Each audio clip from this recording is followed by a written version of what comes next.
자, 이번에는 2017학년도 9월 물리화학 지문입니다. 이 지문은 독해를 매우 정교하게 했어야 되는 지문입니다. 그래야지 뒤에 나오는 문제를 잘 풀 수가 있거든요. 그래서 우리가 지문 속에 나오는 숨겨져 있는데 우리가 반드시 봐야 되는 그런 내용들을 여러분들이 잘 염두에 두고 봐야 될 필요가 있겠습니다. 자, 갑시다. 자, 18세기에는 열의 실체가 칼로릭이며 칼로릭은 온도가 높은 쪽에서 낮은 쪽으로 흐르는 성질을 갖고 있는 질량이 없는 입자들의 모임이라는 생각이 받아들여지고 있었습니다. 자, 시기가 나오면 일단 표시를 좀 하고 화재는 열의 실체입니다. 자, 칼로릭이며 온도가 높은 쪽에서 낮은 쪽으로 흐르는 성질이 있고 그 다음에 질량이 없으며 입자들의 모임이다. 자, 이것을 칼로릭 이론이라 부르는데 이에 따르면 찬물체와 뜨거운 물체를 접촉시켜 놓았을 때 두 물체의 온도가 같아지는 것은 칼로릭이 뜨거운 물체에서 차가운 물체로 이동하기 때문이다. 하나의 사례고 이러한 상황에서 과학자들의 큰 관심사 중 하나는 증기기관과 같은 열기관의 열효율입니다. 그래서 화제가 이쪽으로 넘어가겠다는 걸 일단 밝혔고요. 그 다음 열기관은에서 화제가 열기관이죠. 높은 온도의 열원에서 열을 흡수하고 낮은 온도의 대기와 같은 열기관 외부에 열을 방출하며 이 일을 하는 기관입니다. 일단 그런가 봐요.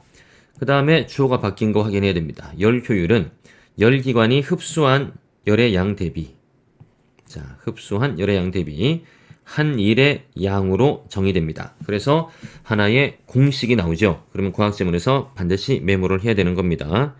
자, 열 기관의 열 효율입니다. 자, 대비니까는 분수가 나올 수 있겠지, 그지? 흡수한 열의 양 대비 이 기관이 한 일의 양이다. 정도는 우리가 메모를 해야 되겠습니다. 자, 19세기 초 카르노는 사람 이름 열기관의 열 효율 문제를 칼로리 기반의 기반을 두고 다루었어요. 이거 중요합니다. 칼로리 기반의 기반을 뒀다는 말을 통해서 이 카르노라는 사람의 모든 이야기는 다 칼로리 이론을 전제로 하고 있다라는 식으로 우리는 문맥적 독해를 해야 됩니다.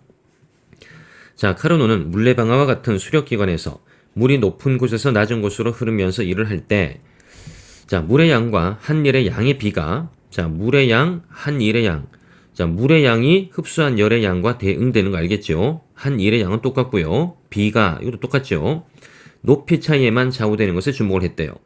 물이 높이 차에 의해서 이동하는 것과 흡사하게 칼로릭도 고온에서 저온으로 이동하면서 일을 하게 되는데 앞에 나왔던 내용이죠. 열기관의 열 효율 역시 이러한 두 온도에만 의존한다. 이거를 카르노라는 사람이 발견을 했답니다. 한 번 더. 자, 칼로릭도 고온에서 저온으로 이동하면서 일을 하게 됩니다. 앞에 나왔던 내용이지만 이 내용하고 그죠? 그 다음에 온도 차이에만 의존한다 정도를 챙기면 되겠습니다. 그 다음 한편 1840년대 주율은 사람 일정량의 이번에 보세요. 단어가 바뀌었습니다. 열을 얻기 위해서요. 필요한 각종의 에너지의 양을 측정하는 실험을 했습니다. 앞에 열기관은 E를 얻는 게 목적이죠. 근데 이번에는 반대로 열을 얻는 거야.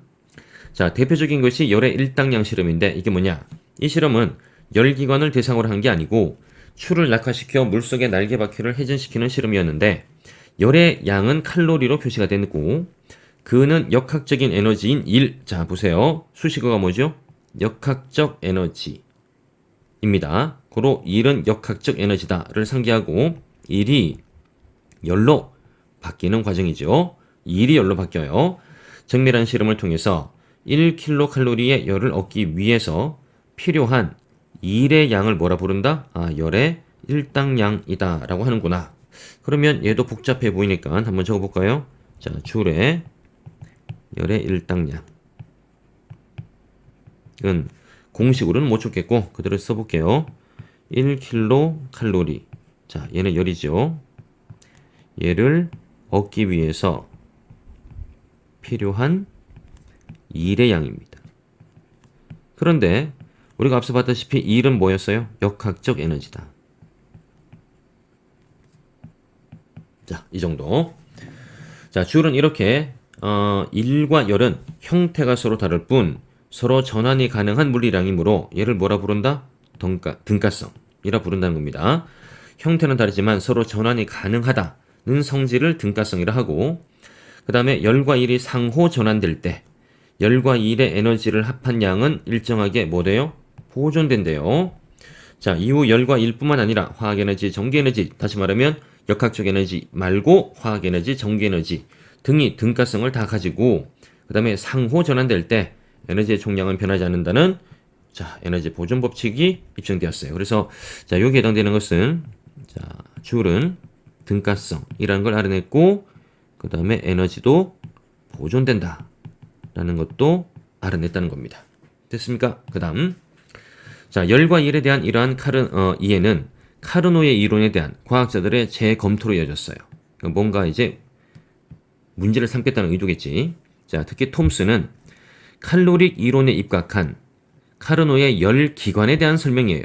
자, 대상을 잘 봐. 열 기관에 대한 설명입니다. 설명이 주울의 에너지 보존 법칙에 위배된다고 지적을 했대요. 왜? 자, 카르노에 의하면 열 기관은 높은 온도에서, 자, 카르노의 이론입니다. 온도에서 흡수한 열 전부를 낮은 온도로 방출하면서 일을 한대요. 이것은 주울이 입증한 열과 일의 등가성이 뭐였죠? 상호 전환이 가능하다는 거였지. 하나 더, 에너지 보존 법칙. 말 그대로 그죠? 에너지의 총량은 변함이 없다. 그래서 어긋나는 것이어서 열의 실체가 칼로릭이라는 생각은 더 이상 유지할 수 없게 되었대요. 그러면 자, 보세요. 밑줄 친 A를 통해서 톰슨이 말하고자 하는 궁극적인 주장은 뭐죠? 열의 실체가 칼로릭은 아니다라는 겁니다. 그죠? 앞서 카르노는 칼로릭 이론의 기반을 두고 뭔가를 설명했죠. 열기관에 대한 어떤 진술을 했어요. 그런데 톰슨은 실험을 해보니까는, 그죠? 이 사람은 주울의 이론이죠. 그거를 기반으로 카르노의 열기관입니다. 한 번 더. 열기관에 대한 설명이 잘못됐다라고 밝혔고, 그 다음에 잘못되었기 때문에 열의 실체는 칼로릭이 아니다라고 주장하는 거죠. 그랬을 때, 자, 우리가 이 대목을 정말 과학적으로 생각하지 말고 국어적으로만 한번 접근을 해보면 에너지 보존 법칙에 위배된대요. 근데 카르노의 이론은 지금 두 번째 문장에서 설명하고 있잖아? 그럼 뭔가 보존되지 않는다라는 게 이 문장 안에 있다라는 거예요. 그지? 그럼 그게 뭘까요? 네. 그게 뭐냐면 방출. 이거밖에 없어요. 방출해버리는 거지. 고로 방출이란 말은 뭐와 대비되는 말이다? 가까운 데 없나? 네. 보존. 이 보존이란 말하고 대비되는 말이 방출밖에 없어요. 그리고 또 방출, 입자. 자, 일단락에 열의 실체는 뭐였어? 입자였습니다. 그죠? 입자를 방출해버리니까는 뭐도 안 돼요? 등가성도 안 돼요. 왜? 상호 전환시킬 수가 없어. 외부로 방출해버리니까. 뭐 이렇게 읽는 게 가장 국어적으로 이해를 하는 거라 보시면 돼요. 이해했습니까? 자, 됐고요. 그 다음. 자, 하지만 자, 대비되는 내용. 열 효율에 관한 카르노의 이론은, 자, 보세요. 화제가 바뀌었죠? 앞에는 카르노의 열 기관에 대한 설명은 잘못됐다라는 것이고, 이번에는 열 효율에 대한 카르노의 이론입니다. 자, 클라우지우스라는 사람의 증명으로 뭐 됐다? 유지됐대요. 그러니까 열 기관에 대한 설명은 날아갔고 열 효율에 대한 이론은 유지가 되었다. 됐습니까? 자, 그는 카르노의 이론이 유지되지 않는다면 반대로 생각했네. 열은 저온에서 고온으로 흐르는 현상이 생길 수도 있을 것이라는 가정에서 출발해서 열 효율은 열 기관이 고온에서 열을 흡수하고 저온에서 열을 방출할 때 두 작동 온도에만 관계된다는, 이게 앞에 나왔던 내용이잖아. 카르노의 이론을 증명을 했대요. 자, 그럼 결론은 카르노의 열 기관에 대한 설명은 에너지 보존 법칙에 위배되기 때문에, 자, 위배되기 때문에 결론적으로 하고 싶어하는 말은 뭐다? 여기. 열의 실체는 칼로릭이 아니다. 즉 입자가 아니다. 라는 것이 되었고, 하지만 카르노의 열 기관에 대한 연구는, 그죠? 아, 맞다. 라는 식으로 정리가 됐다는 겁니다. 됐죠? 자, 클라우지우스는 자연계에서는 열이 고온에서 저온으로만 흐르고 그와 반대되는 현상은 일어나지 않는 것과 같이 경험적으로 알 수 있는 방향성이 있다는 점에 주목을 했어요. 그게 이제 여기 앞에 나오는 내용이겠죠. 그죠? 또한 하니까는 뭔가 하나 첨가를 하겠네. 일이 열로 전환될 때와는 달리라고 했습니다. 자, 그럼 봐봐. 일이 열로 전환될 때와는 달리는 이 지문에 나와요. 어디 있어요? 이거잖아. 일이 열로 이렇게 전환되죠. 얘를 의미하는 거죠. 이게 뭡니까? 주울의 열의 일당량 실험이야. 그지? 이때와는 달리. 자, 달리. 열 기관에서 열 전부를 일로 전환할 수 없다. 다시 말하면 열 효율은 100%가 될 수 없다. 올라갈까요? 그럼 얘는 뭐다? 100%가 될 수가 없어요. 이거는 뭐죠? 그러면 방향이 열이 일로 전환되는 거지. 그지? 이해했습니까? 그러면 이때와는 달리 얘는 100%가 안 되면 얘는 뭐다? 100%가 될 수 있다. 라는 게 국어적 해석입니다. 방금 다시 한번 볼까요? 이 조건. 일이 열로 전환될 때와는 달리. 그죠? 그러면은 일이 열로 전환될 때는 100%가 될 수도 있다는 얘기지. 그지? 이해했어요? 자, 때문에 뒤에 무슨 말이 나오냐면 상호 전환 방향에 관한 비대칭성이 있대요. 왜? 다시 한번 더 봐. 일이 열로 전환될 때는 100%가 될 수 있지만 반대로 열이 전부 일로 여기 있네. 열이 일로 되는 것은 100%가 될 수가 없다. 그래서 대칭이 없다. 대칭이 되지 않는다. 비대칭이다. 라고 말하는 거지. 이해했습니까? 네, 이러한 방향성과 비대칭성에 대한 논의는 이를 설명할 수 있는 새로운 물리량인 엔트로피 개념을 나왔습니다. 자, 어디가 제일 중요하다? 네, 앞에 여기 메모를 우리가 했죠. 메모를 이렇게 하고 그 다음에 메모한 내용을 기반으로 후반부의 내용들, 그죠? 후반부의 내용, 특히 요 대목, 그죠?